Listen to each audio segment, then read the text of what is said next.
What's up, buddy? Not much. Just got back from the work. Here with probably one of the best personal trainers I've ever known. You guys get kind of a bad reputation, but Which there's part? so many hacks out there. Oh, yeah. Deal, man. You've been to all. Yeah. Doing it for a while. I want to get right down into what I think is probably one of the funniest things that actually happened to me. I'm not a comedian, obviously, but a lot of guys start out their stories like, no, this is a true story. This is a true story. And it's, self-deprivation, I get it. But All of them have been true. actually, I have not told... FYI, it's March 2020. It's March 2024. And so far, every story has been true. I'm sure we'll make up shit later, but so far... No, I haven't even Everything's embellished anything. Exactly. I'm surprised no one talked about the fact that I think fast roping, a kindergartner could do that. Hold on. Aw. Are you lighting me on fire? Was mine blue or green? Oh, mine's correct, like usual. All right. You were saying? You were trying to match your jacket. You had a blue dot. I guess. I had a green dot. So anyway, I just wanted... I thought it was funny because it goes all the way back to when we met in the early 2000s when I got out of the Marine Corps. I was trying to use the GI Bill, and like a champ, I didn't do the kicker. I think in the 2000, they gave you an option to do what's called a kicker, which they would take like $350 out of your paycheck, and that would go towards a bigger GI Bill. Oh, really? Yeah. I was like, $350? That's a lot of drinking. Yeah. That's a lot of bar time. Should be enough. So I was so smart. I just was like, man, okay. But I tried to go to college anyway when I got out, and I was going to school, and I called all these different places to work because I wanted to find a gym that I could just hand out towels, and then at least I could work out there for free. Yeah.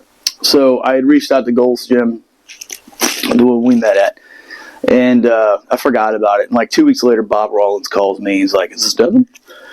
And I end up going in for an interview, and he goes, so our managers, and I was like, whoa. I don't want to be in charge of a shopping cart, dude. Nothing. I want to hand out towels. And he's like, yeah. But he's like, dude, you were an NCO in the Marines. Like, I know what that is. Yeah. And I don't need a guy to hand out towels. I got a couple of retards. Tough shit, buddy. Yeah. And so I was like, you're telling others what to do. It was kind of amazing because I went, okay. And then he's like, so our managers do this, this, and this. And he hired me. And then they sent me to 2 weeks of this sales training I had never seen in my life before. I'm coming out of the Marines. I'm like, 2 weeks of training, I can handle it. I better hydrate. But it was classroom stuff, right? It was all about sales and you hydrate anyway. That. You get through it. Yeah, of course. Right. But it was, we went to like this hotel, and you stay there for a week, and, it's breakfast, lunch. And again, being an infantry Marine, I was like, this is free? I can just eat this food, and no one's going to bill me. You're so kept down low. Yeah. So all this sales training, it's, all this stuff like, hey, who's who? Like, oh, who's the decision maker? Like, you're going to say that to somebody. Hey, you're trying to sell memberships. Yeah. So I was like, okay, so I went through that, and it was actually really good training, overcoming objections and things like that, because people want to come train. And anyway, the biggest thing I learned about selling memberships at a gym is people don't want to walk into the gym and be judged, because there's 150, 200, 300 people there working out. It's the biggest fear. And so I always tell people this, and this is fucking true. Nobody in there, especially the most in shape people, they could care less. They could not, I'm sorry, I worded that wrong. They could not care less that you're in there. You know why? Because they're looking at themselves. Right. And that's the biggest thing. And not only that, when I started, remember how jacked I got with you? Yeah. I was putting up 405, like nothing. And every time I saw somebody that looked out of shape that was in the gym, all I thought was, good on you, man. Yeah. That's all that people mostly think. And I think people get worried about their self-image. And I don't blame them. It's a tough move to make. And so that was the biggest thing to overcome. So anyway, I get hired, and I'm working at the gym, and I ended up working there a long time. We made a lot of good friends. We had a good time working there. Yep. And so one of the funniest things that ever happened to me that I want to share is between working with you and that other big dude. He was Ghanaian, and I can't remember his name. It wasn't that one. He was big, dude. He was jacked. And he was like, I'll work with you. But even though I was now a manager with Gold's Gym and a sales manager, I had to still pay for training, of course, right? Because you're taking their time. So I was kind of picky about it. I said, okay, I'll train with you. The first thing this guy does, he's like a 6'4" Ghanaian warrior, 220 ripped. And he's like, I'm going to make you the biggest guy. And I was like, I don't know, bro, but let's go for it. Well, the problem was, for me, right off the bat, and I'm familiar with endurance through the Marine Corps and all that kind of stuff. I ran a Marine Corps marathon, finished it within the last group of people. I just wanted to get the miles on my feet, but I still finished it. Is legs. And so I start training with this guy, and dude, oh my God. I got so sore. My legs were so bad that I was like, hey, when's this going to get better? I kept drinking protein and hydrating and everything. And about a week into it, remember Barbara? She was co-owner. Yeah. And I went into the office and sat down. She's like, you're still sore from training with her? And I was like, yeah. She goes, that's not training. That's damage.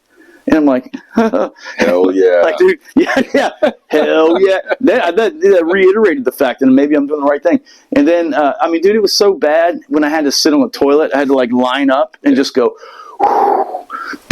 and fall on it because it hurt so bad. You messed yourself up that much. Like, it's awesome that you did that good, but you still got to chill. No, because I had the mentality that I'm not quitting. So everything he asked me to do, I did. Yeah. What he didn't know is that after he goes, all right, man, I'll see you next week. I'm like, see ya. That's how I go home and cry. So, and remember, I didn't have a car. I came out of the Marines, dude. I rode my bike to and from work. Yeah. Which was, that's pretty much how I met my wife. But two, three girlfriends before that. Oh, well, because everyone saw me. I would come in on the bike. Yeah. And it was cool working at the gym that way because I rode my bike to the gym. And like Brad Pitt from, what's that movie? What's that movie? Brad Pitt riding a bike? He's with George Clooney. He's the personal trainer. He rides the bike. Oh, no, come on, man. That was... Burn After Reading. That was it. Yeah, he's like, you think that's a Schwinn? And I was into it, man. I was into mountain biking. But, dude, I had never been destroyed that bad. And it was very, very painful. And so I get home one day. I did this.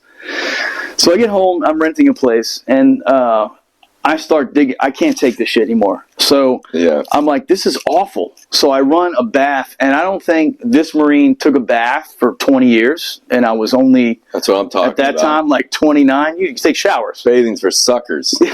Yeah. So I was just like, I need to soak or something. So I tried that. Wasn't that great. So I get out of the bath, and like I'm all super sensitive. Like I just soaked in hot water for an hour. You feel like a big dick. No, and you feel like a wet noodle. Right. And so I open the medicine cabinet. I'm like, I know I have some Icy Hot in here from like one time before when I overdid a tricep training thing, and I fucking go through and I find it, right? This Icy Hot. And it's a tube, and it's maybe a year old, but there's no expiration date on it. But little did I know, if you let that shit sit there for that long, it separates, like the paste and then this liquid. Yeah. And I can't explain even to myself why I did this, but I went and tried to squeeze it. I'm like, I know it's in there. It wouldn't come out. And fuck you, Icy Hot. No, man. I don't know why I did this, but I went... I looked right at it. And of course, can't kill you. Now it shoots out. Yep. Right into my face. Icy Hot. And it gets in my eyes, and I'm like, oh my God. And I'm butt naked. Alone at the house, and I throw the Icy Hot over my head. I don't know where it lands, but I can tell you now where it landed. It landed right on my bed. And then I'm like, oh my God. It felt like somebody took Freon and sprayed it into my eyeballs, and they're frozen like rocks. And I'm like this, and I back up. Listen, butt naked and sensitive from an Epsom salt bath. I sit down on the Icy Hot, which drains the rest out, drains the Icy Hot into my ass, balls, and taint. The whole shit. And then I jump up, and I'm like, God damn it! And then now I can't do anything. I can't see. It's buried in me now. And that shit sets in. I'm like,